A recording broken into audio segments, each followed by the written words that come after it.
She lit up the screen as April Stevens on Dallas and held her own beside Chuck Norris on Walker, Texas Ranger. But Sheree J. Wilson's true story shines even brighter off camera. Today, we step beyond the spotlight to uncover the grace, grit, and wisdom behind the woman. Sheree, thank you so much for joining me today. I really appreciate you being a guest. It's such an honor to have you on. Well, I'm thrilled to be here, and it's an honor to be invited. So thank you. Yeah. So I met you at the South Fork Experience back in August, and let me tell you, that was an amazing event. Do you do those often, or do you do the fan? Well, David Hainan has just created the South Fork Experience. He is very seasoned in doing these autograph signing shows in both Knoxville and Orlando and around the country. He has Fanboy Expo. But then he brought the whole Dallas cast, and I mean, everybody that was still alive, basically, together at South Fork. And oh my gosh, did we have a blast. Yeah. It was not an autograph signing thing. It was one big family reunion home week party all weekend long. All the barbecues, the breakfast, the dancing, the music. It was just so fun. It really was. I agree. It was more than just, I came, I thought, well, I'll get some autographs, but I really felt welcomed by you guys. I mean, you guys are stars, and I was like starstruck, but everybody was so nice and so down to earth, and so I just really appreciate that.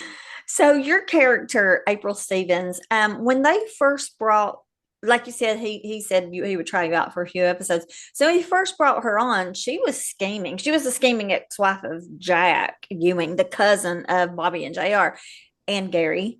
I think people forget about Gary because he was on Knots Landing. But so she was scheming, and then she turned into a nice person. So how was that to go from coming on knowing that you were going to be like, I don't want to say a villain, but a scheming person, and then to go to being a good character? How did they make that decision? Was it, I guess what I'm trying to ask was your character Oh, okay. So your character was popular. So because after 13 episodes, they're like, she's really good, or we really want to keep her, and she gets along with everybody, and everything is working seamlessly. And then you can't just play the same note on the piano every day. You have to have a huge character arc. And I had playfulness with Cliff Barnes. I was a villain with JR. I was horrible to Jack. I was just a scoundrel to begin with. And that's what they wanted me, just flat out, full tilt. But then it was like, to keep me, they had to change directions, because nobody likes that forever. I mean, nobody wants to be sympathetic or even, saying that they like April Stevens. She might have been amusing and entertaining for being such a villainess and, to begin with. But then when you saw her, she got everything she wanted. She got $100 million from JR. She did some pillow talk. She did some really, whatever. But then you find that she's fragile because she's lonely. And then you start seeing the cracks and the humanity. Yeah.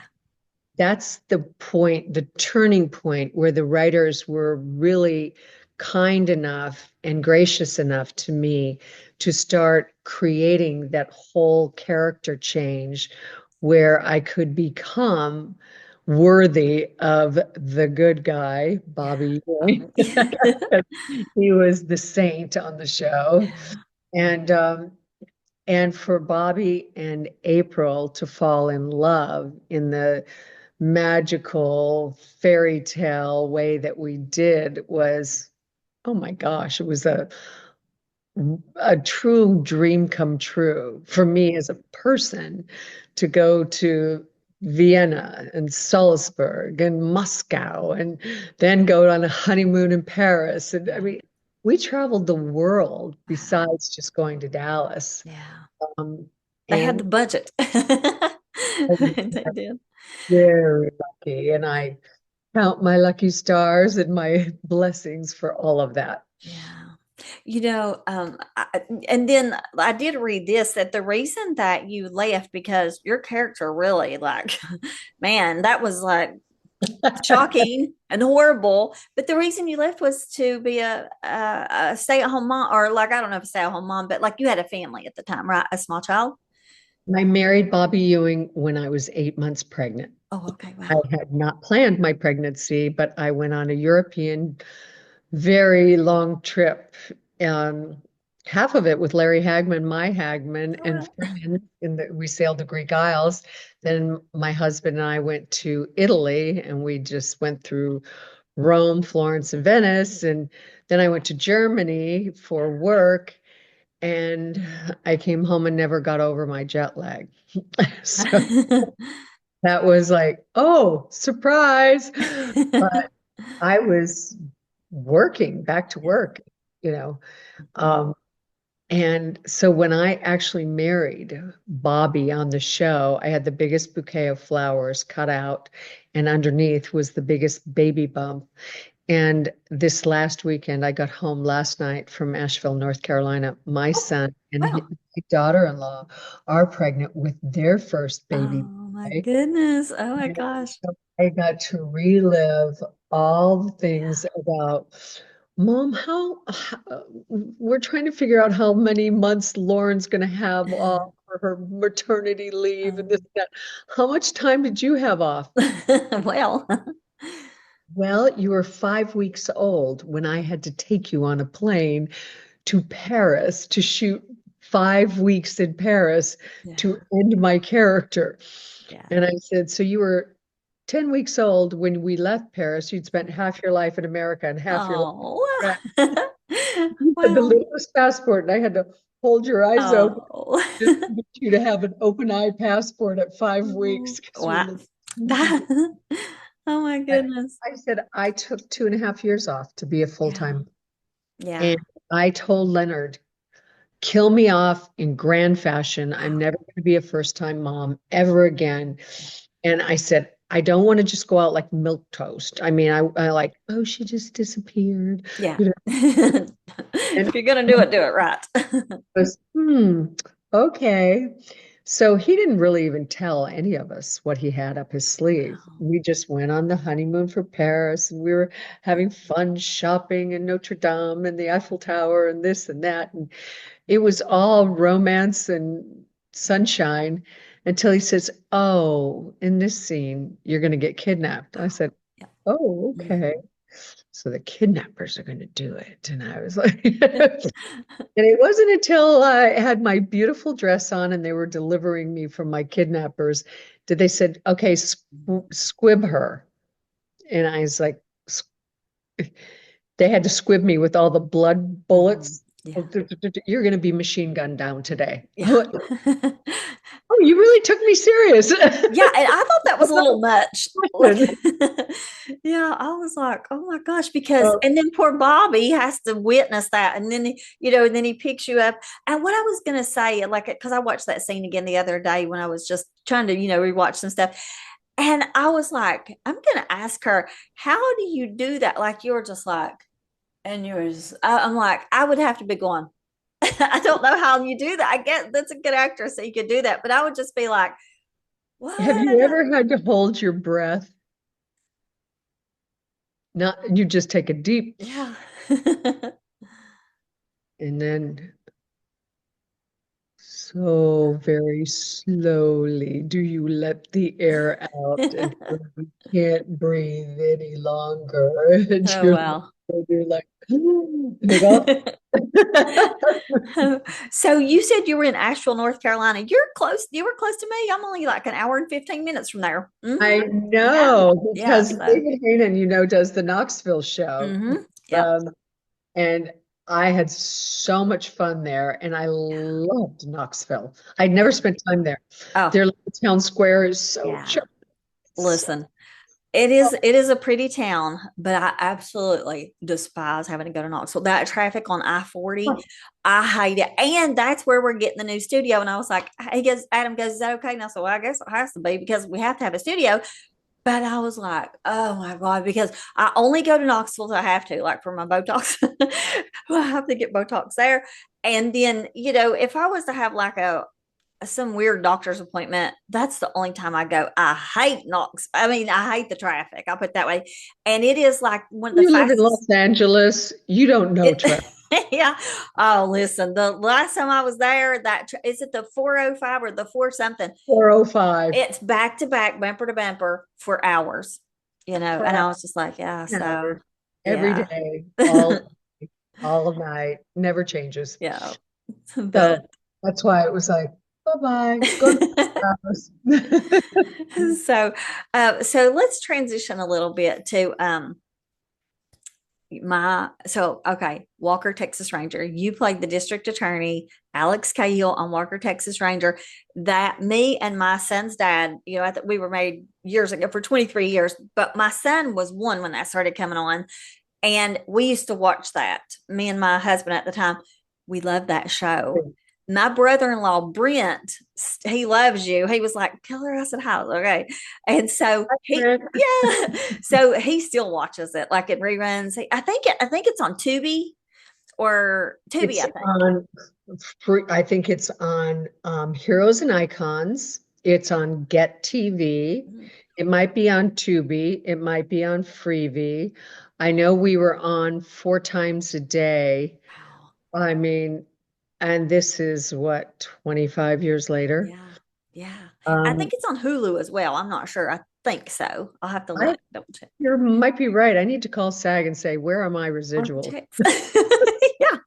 But listen, that show was so wholesome. It was like the whole family could watch it. I mean, yeah, in the later seasons it did get a little bit violent, but there was no nudity, there was no ugly stuff in it. It was wholesome, and the whole family, like I said, my son was little, and I felt okay with him being in the room. So with Walker, it was safe. It was a safe show for him to watch, and I appreciate that. So yeah, That's why it's still on 25 years later. yeah. There's so many parental guidances that have to be in place right now because there are no boundaries to what they show and expose on some of the streamers, and I won't single anyone specifically out. So I think it's a real testimony to how much people crave quality television.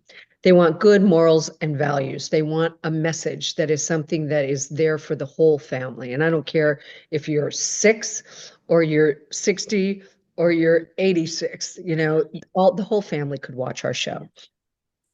We tried. There was no profanity, there was no nudity, there was action, Mm-hmm. but it was intentional. I mean, you're going to get it kicked in the head for having a gun in the first place. Yeah.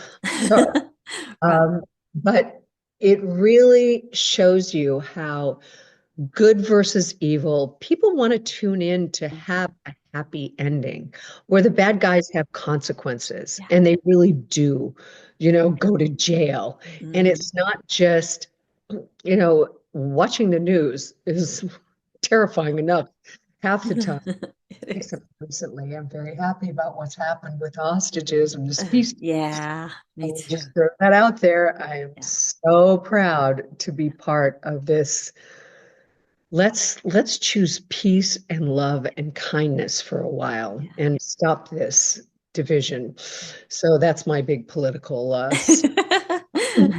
Well, so Liz, I know we're friends on Facebook, and I know you see my posts, and I am very vocal. I mean, very vocal.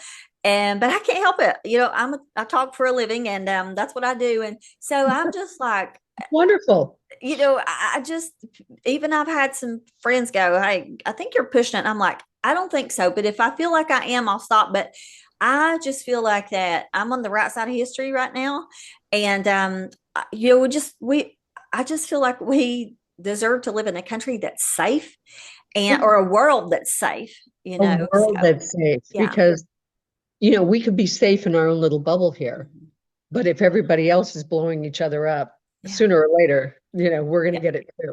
Yeah. No, it's we have to all collectively in this world come together Yeah. and decide that, you know, generations old wars and Yeah. grudges, it's like enough already. This Yeah. is today. Let's start today. Yeah. I agree. So, I love yeah. that. So, Um, no, I'm thrilled because I have grandchildren, I have children, and I want my grandchildren to grow up in the great, big, beautiful country and world that I grew up in yeah. and have all the privileges afforded to them and all the joys and the nature. And I mean, it's such a beautiful country and so many beautiful countries to visit. I mean, I love to travel. So, and I just want to feel safe and go immerse myself in other cultures and other languages and other foods and other, worlds, Yeah. ecosystems. Yeah. I Yeah. get it. I get it. I mean, I want to feel safe too. And I think we're on our way back. I hope we are. I want things to just continue going the way they're going. So, but, yeah. So, and I love that it was on purpose that your show was wholesome. It was on purpose. Oh yeah. I think Chuck Norris is like a man of faith, isn't he? I think. Oh, huge. Yeah, Huge. so I Big. love that. And that's what I don't know if you know or how much you know because I try not to share a whole lot on my Facebook page, especially now that I got all these haters because like people have been mean with my posts. I don't know if you've seen that, but but I don't delete any comments unless they're like extremely violent. Like people can say the worst things about me and I leave it because I believe in freedom of speech. And Right. trust me, they have said some ugly stuff, but I leave it because everybody has the opportunity to say what they want. And I'm a public figure. And I'm like, if you want to bash me, go ahead. That's okay. And I could take it because I have thick skin. I'm like, that doesn't bother me. I did put something on there. I don't know if you saw this post where the funniest one day was a guy said, "You look like a chihuahua with blue eyes." And so I was like, that was so I funny. hope he has 10 chihuahuas because they're his favorite puppy, because So, that is the most ridiculous statement I've ever heard. well, I thought it was so I would funny. just take it as a compliment because you have the most beautiful blue eyes Thank and you. absolutely stunning. So, Well, I just that's left it. that if that's really as good as he can get, Yeah. it's pretty pitiful. You know, Well, you have to have rhinoceros skin mm-hmm, or Teflon skin. mm-hmm, I mean, I have a delete button the size of Texas. If somebody does me wrong, yeah, take it in. Did I deserve this? Was that cruel? Was that mean? Maybe I did deserve it. I don't know. Maybe I did something really wrong. But I can forgive and I can forget so easy because I just hit the delete button well, yeah, and I choose happy every yeah, day. I yeah, mean, life is a series of choices. And I wake up every day and say my gratitude list. And I go through it and it's long. yeah, And I go to sleep that way. After I say my prayers, I go through my gratitude list. It's the greatest way to go to sleep and it's the greatest way to wake up yeah, because it then is. already you know you're going to have a great day. Yeah, And if something goes absolutely. wrong, it's like, oh, okay, now I can handle it Mhm. because I'm not all stressed out and I'm Yeah, not festering with what happened yesterday or who did me wrong or who said mean things. It's like, oh, grow up. yeah, I don't delve into politics because I have no interest in changing anybody's mind. yeah, I do my own research, I make my own choices. yeah, I've been raised the way I've been raised in a mhm, very big, Christian home, and I have my faith solid, and I'm very proud of, being a wholesome Christian, yeah, and I have no problem with any other religion as long as you're like, it's just be kind, yeah, be respectful, follow, if you're a child of God, and I don't care what what else goes in all of mhm, that. If you're a child of God, God never created us to hurt one another yeah. and That's never true. created us to hurt our earth or our animals or anything. Yeah, So I try not to do that. Yeah. If Yeah. people do that to me, I'm going, bye-bye. So I want to talk about, I want to get back to you and talk about you are honestly when I was doing my research, I was like, oh my God, at the time I did not realize you were the Carrie Lotion girl with the leggings that raised your, and I was like, I remember that commercial when I was a teenager. I think I was like 15. I remember that. And then I remember you on the Sea Breeze. Beautiful skin can be a breeze with sea breeze. I was like, this woman has been a part of my life all my life, and I had no idea, but you were basically the face of the 80s commercials. That is so cool. I shot over 30 commercials in 18 months. Wow. Yes. Gosh. A fun fact, I mean, Seabreeze, we shot in Bermuda. I was Oh, like, wow. I'm in paradise. But I like Gina Tay or any of these little Yeah. body splashes of this and that. I was an all-around gymnast and I Oh, have pretty wow. straight hips. I'm not like a really curvy, Mhm. voluptuous woman. And they wanted me to get out and just use my body parts and my legs to spray the spray all over. And I just didn't have enough curves. They hired Gina Davis to be my body double. Wow. Gina Davis, it's her weight and this and those long 6 foot tall legs. Yeah. Just kind of like Linda Gray being the legs of Anne Croft in The Graduate. What? Linda Gray's legs are on the poster. Those are not Anne I Bancroft. did not know that. Oh my Linda gosh. Gray, beautiful legs. Wow. Thank you for that. I love tidbits like that I didn't know. That is something Juicy else. morsels that somebody goes, are you kidding me? Wow. Yeah. But I've never gotten to meet Gina Davis to thank her for being such a Oh, fabulous body double for me. well, you should reach out to her. You should like somehow try to contact her. Funny. But no, I really did. I mean, Maybelline eyes, Clairol boxes, I Yeah. mean, replay gum. I mean, there were so many. Um, and yes, I got on a really good roll of 60-second acting for a while.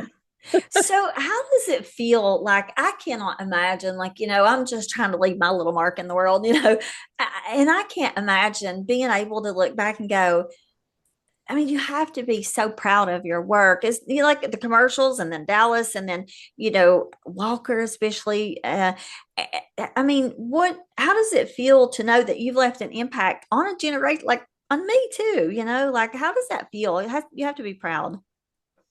I am proud. I'm most proud of my work ethic. I am certainly not the most beautiful in the world. I'm not the most talented, but I will say that you create your own luck. And a lot of that is because I lived in New York City and I wasn't going to Studio 54. In fact, I lived there for 3.5 years in the 80s and never stepped foot in there once.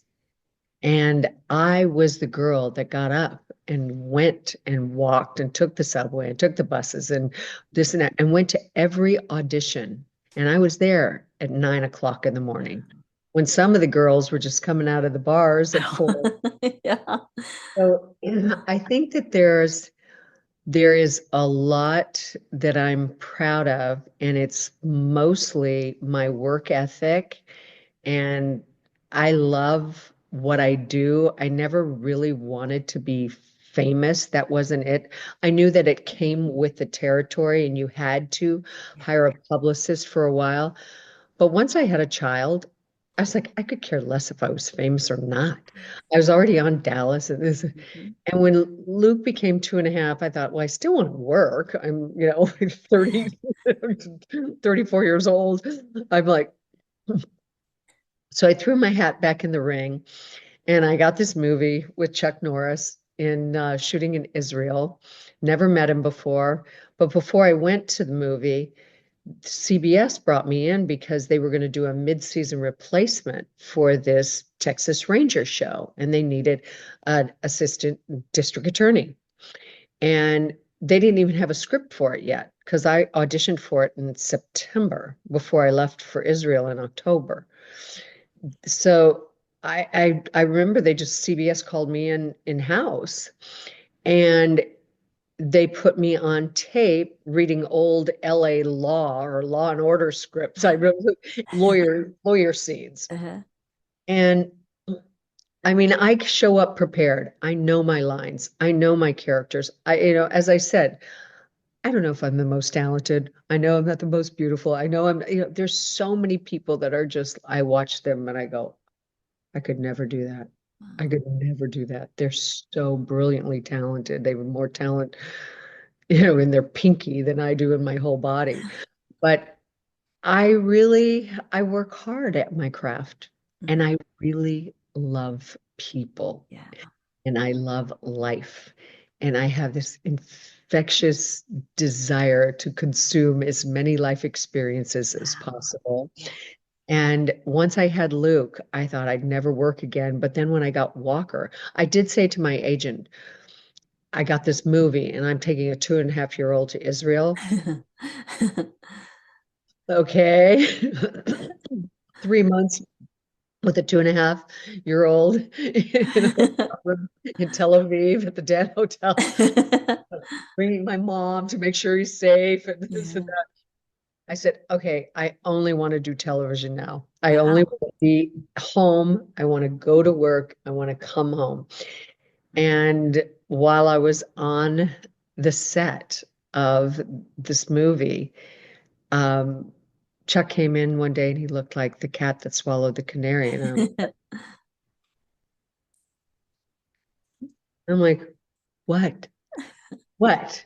You obviously have something to say to me. And he was like, well, CBS called me today and they sent me a box of DVDs of all the people auditioning for Walker, Texas Oh, Ranger. wow. Well, that didn't mean anything to me, because I didn't know what the name of the show was going to be. Oh.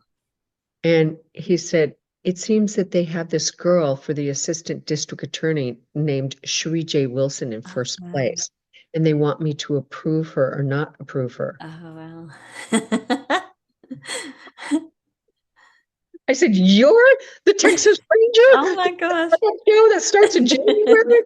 He said, "Mhm. Oh, Shoots in wow. Dallas. I think you're familiar with Dallas." All piled into his room after we got done shooting that day. And we watched all the auditions. And of course, my audition came up first. And he goes, pretty good. Wow. You darn good. And then he started watching all the other girls. I said, oh, you're not going to like her. She's very, very, very difficult. So we had a lot of fun. But Chuck and I worked so well together there. Mhm. And so we wrapped Israel on December 21st. And on January 6th, I was in Dallas shooting Oh, Local Texas Ranger. wow. We had Christmas, we had New Year's, move. Wow. It was like, so he already knew Luke, he already knew my mom, he already Yeah. knew You know, it's just so amazing how God does things in our lives like that. Like it is so amazing. I look and totally like a gift from God. yeah, even with like what I'm doing now, you know, and like I said, I had interviewed Amy Stotch about 3 weeks ago. And when I was doing the research for her, I said, I had no idea that she had played on Days of Our Lives. Days of Our Lives was my favorite soap opera in high school. Me too. Me and all my friends would watch it. And I was like, you were Britta England. And then, like I said, I've watched you all my life. And so if somebody would have said 30 years ago, one day you're going to have her on your show, I'd be like, that's weird. I'm not even going to have a show. But isn't it? It just amazes me how God does things in our lives. It's wild to me, the blessings. So, A magical discovery every day. And yeah. if you stay open to the beauty and the wonderment of Yeah. all that we have, that all reveals itself to you, Yeah. really know that God does have a plan every single Yeah, day. he does. And it's just like I never would have guessed like I'm gonna be interviewing Alex Cahill one day. Like that's it's just wild to me. And I love it. And I'm a very blessed person. And I feel I do know that God's favor is on my life. I mean, listen, like, this is about you, not me. But anyway, he's good. God is good. So, but I wanted to ask you, what are some of the things that you have learned about yourself through the lens of fame that you might not have known or might not have discovered about yourself and who you were otherwise? Through the lens of fame, I think what I've discovered is that it's really nice. It's nice to see your face on the cover of TV Guide. It's Yeah. nice to be on the Oprah Winfrey Show. It's nice to Mm, be on Conan O'Brien. yeah. It's nice to be on magazine covers. And Yeah. sometimes you go, oh, why did they use that picture? What? But it's also nice to know that that doesn't define me. Hmm. I don't need to seek for more and more and more of that. What I really discovered is that I would rather hang out with my family than Hmm. anybody in Hollywood. I Yeah. would rather be with my siblings or my children or my husband. Hmm. I have incredible friends. I have a lot of them and I cherish all of them. But I really understand how some people can get lost Hmm. because I had such great parents growing up, so solid, salt of the earth. We didn't have much money. We didn't, we had enough to have a very comfortable life. But I had to do all my chores and I had to do lots of things. There was never an allowance. I went to work when I was 13. I was babysitting before that. It's like, oh, you want to go to the movies? Well, get a job. Yeah. Oh, okay. Other kids get allowance. You want me to pay you to be a member of this family? What are you talking Yeah. about? I don't get that concept. But I had a solid upbringing and such a good sense of myself that if you believe all the wonderful accolades and all the glowing reviews that you get when you've done a part really well, then you would have to believe all the reviews when they say, why did she ever get that part? She was horrible. What a miscast. Mm. Oh, there was no chemistry. I think some of the times that so many of these actors, their self-image hangs on what other people think of them, Hmm. Yeah. and it hangs too much on what the collective world thinks of them. They don't have enough sense of themselves, and that's where they really get in trouble. They Hmm. get in trouble, they go into depression, drugs, alcohol, this, that, whatever it is. Yeah. And so I guess the lens of fame taught me that I'm doing just fine, Yeah. says Sheree. And Yeah. my kids don't know me as a big movie star actress and Oh, television star. They really never watched a lot of my stuff. wow.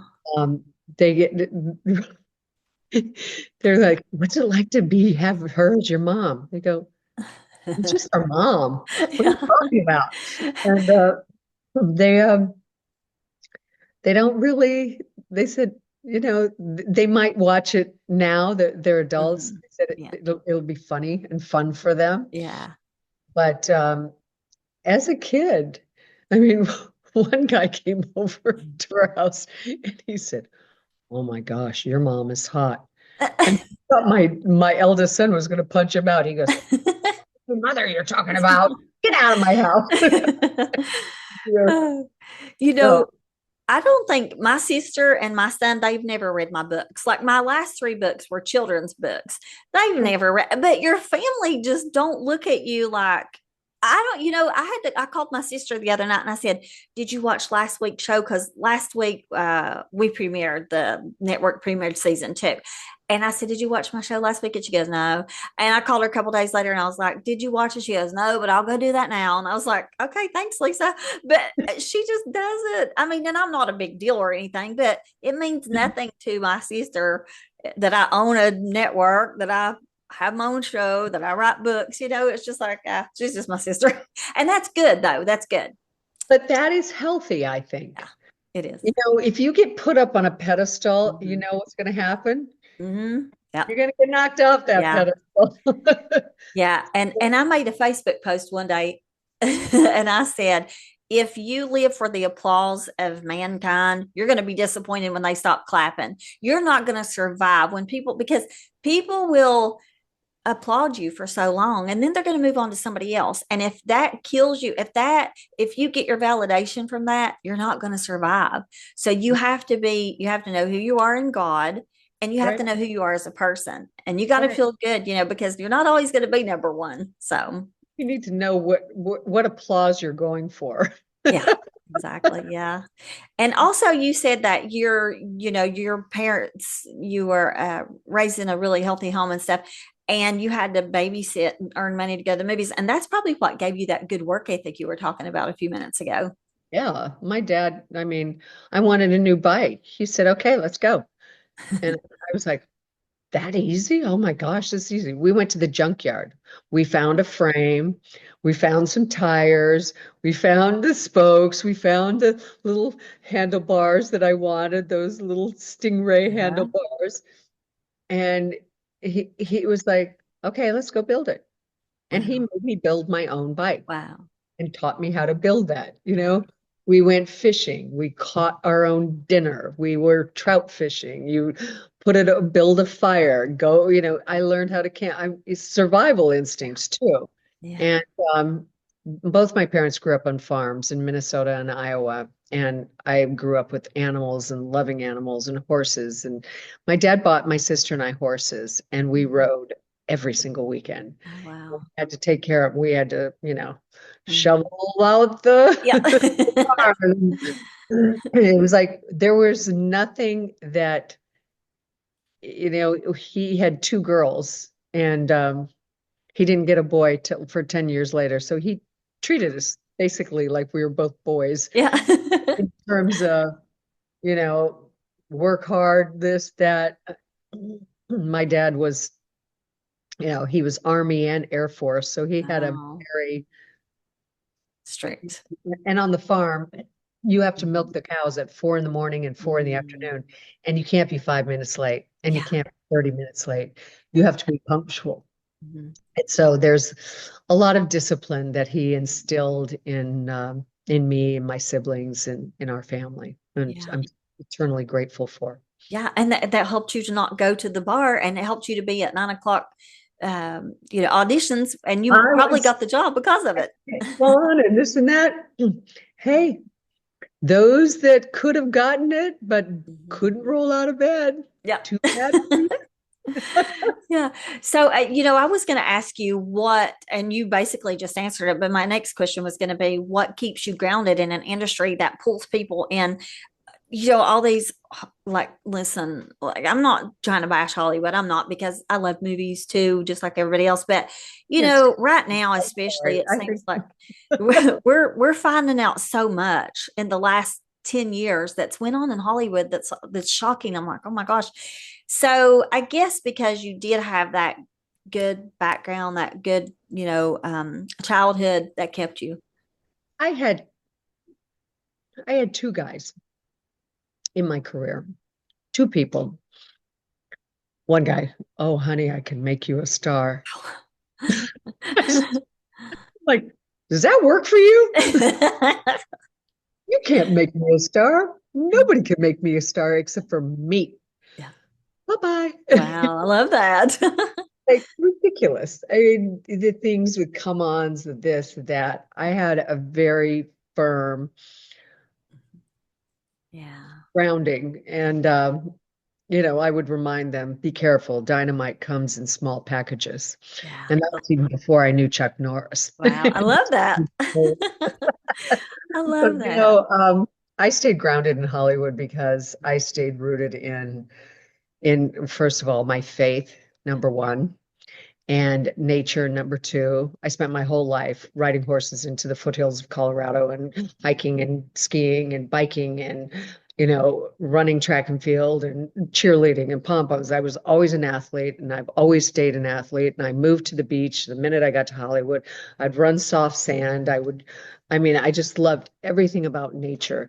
And so Hollywood is just, it's all smoke and mirrors. Hmm. It's not real. Yeah. And the old Hollywood system, where they actually really had a Hollywood system, that was a very different time and a very different era. And I look back at the old films in the 40s and the 50s and just, oh, the glamorous old movie stars and the black and whites, and I love them. And even what Ronald Reagan went through as the president of SAG and dealing with the mafia and dealing with communists and dealing with, Wow. I'm like, are you kidding me?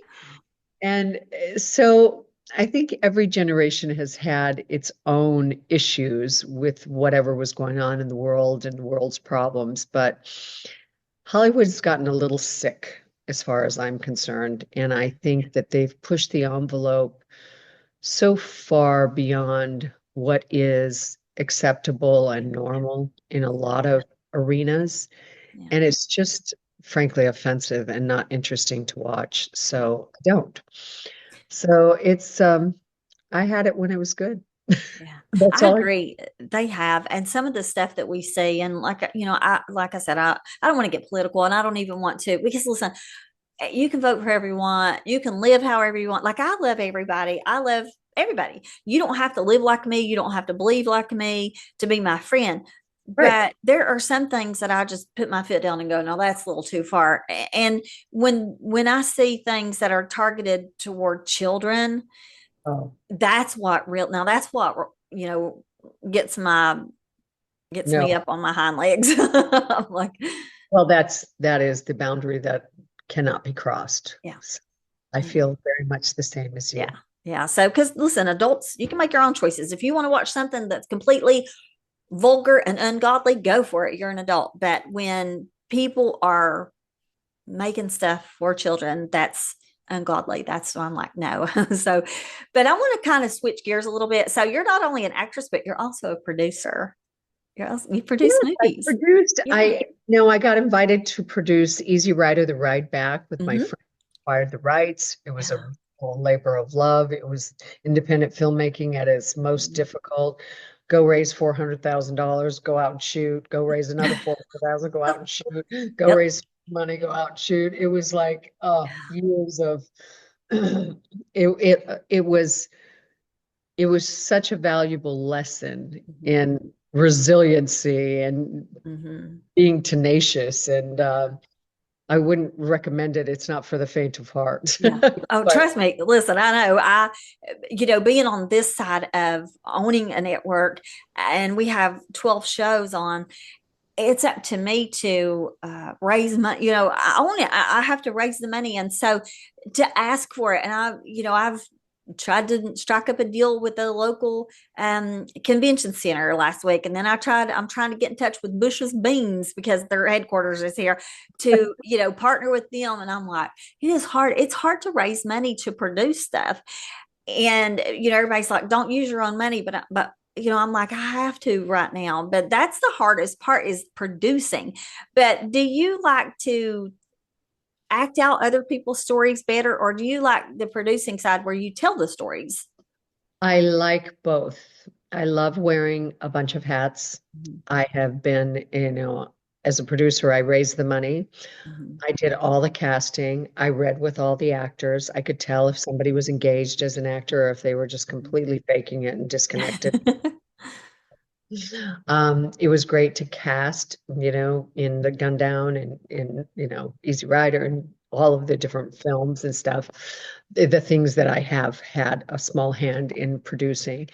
And some days I was craft service. Some days, the AD got sick, didn't show up, and I was first AD. And Mhm. so you learn every aspect of filmmaking Mhm. where you don't have that privilege when you're just acting. And so that part is really intriguing because I always love to learn new things, Mhm. teach this old dog some new tricks. And right now I'm working with a couple of writers that have written some really quality. I've got a dramatic limited series, two of them that I love and I would love to produce and star in one of them. And there's this just whimsical comedy that could just be so much fun. And they're being written, and now we're out trying to get, Mhm. find the money, find the Yep. network. So, no, it's much easier just to be an actor. Mhm. Sometimes it's more fulfilling to wear all the hats. That'd be Yeah, great. but so what kind of stories are you interested in telling at this point in your life?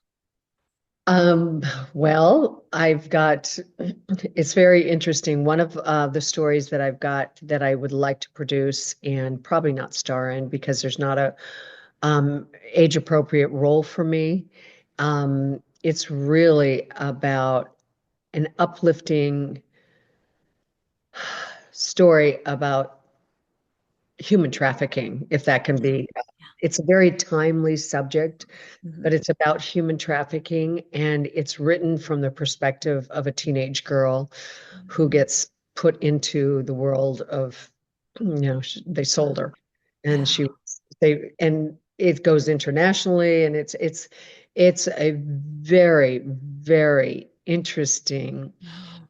story, and there's a white hat. Let's just put it that the white hat hatter, the good people that help this Wow. judge try to and bring this whole organization down. And it's got a lot of redemption and a lot of it Mhm. just makes me feel good. And it's got a lot of potential, I think, to Wow. be very commercial and yet also very impactful. Mhm. Wow. And then I've got this whimsical little show that is just about a couple of I won't even say it. I can't give it away yet because Okay. but it's a comedy and it's more about healing old wounds and seeing the star of the show go through a metamorphosis and a transformation as she heals some of her childhood wound Wow. through the world of comedy. And Wow. it's not too heavy, but it does also have an impact. Yeah, it still has that message. Faith-based projects. I've got a project called I, John. Still want to get that made. It's like, what if maybe John the Apostle never died? The apostle that they couldn't kill, the Yeah. ones that with water. Da, da, da, da. What if John the Apostle is still walking this earth today Wow. and he just gets re let's just say he just gets re incarnated, repurposed Yeah. into his 20s till he's like Mhm. in his late 90s, in all through the years of what would John do, still Mhm. spreading the word.